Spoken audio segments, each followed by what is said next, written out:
This week on The Week Ahead, the August 2nd debt ceiling time limit is just ahead and talks are stalled. Plus, see our exclusive interview with Congressman Ron Paul. Welcome to The Week Ahead. I'm Frank McCaffrey. The August 2nd debt ceiling deadline is just around the corner. Now, this is serious business for us and our future, yet our leaders have stalled. For more on this and where we go from here, we're joined by Americans for Limited Government President Bill Wilson.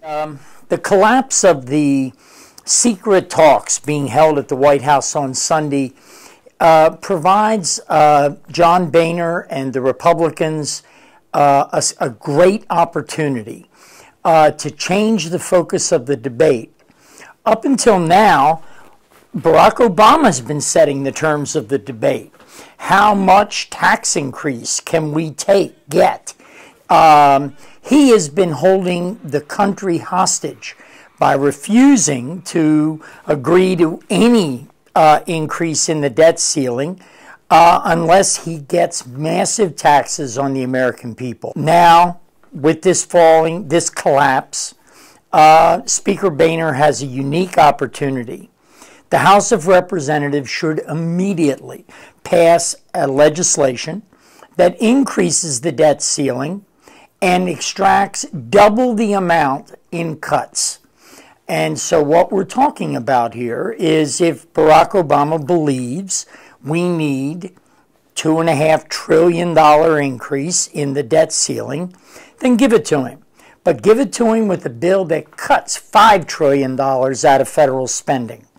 That is the only solution. Pass the bill, put it in the Senate, and let's see what Harry Reid is able to do with it. Barack Obama has no role in the determination of revenue. The Constitution, Article 1, Section 7, leaves that solely with Congress, and in fact dictates that all those bills have to originate in the House of Representatives. Once Congress has done its work, it'll be up to Obama to decide whether or not he signs it and accepts it, or does he veto it and plunge the nation into economic chaos. Why are Republicans taking on a burden that isn't theirs? They should pass a bill, cut the federal budget hard, and then send it to the Senate. That's the way the system is supposed to work. And it's time we stop these backroom deals and all of this cozy elite bargaining. Put it out there for the public to see what's going on and move on. That's the only solution. Thank you very much, Bill. Texas Congressman and presidential candidate Ron Paul is known for his libertarian ideas and loyal following. In this era of debt ceiling talks, his ideas on government spending cuts are very relevant. We spoke with the congressman about big government cuts. And my idea is to start cutting spending in a big way. Congressman Ron Paul has ideas on where government cuts could be made. I'd start on the Department of Education, Department of Energy, Department of Commerce, Department of Agriculture. Anytime you could find any welfare for the corporations, cut it and get back to a constitutional government.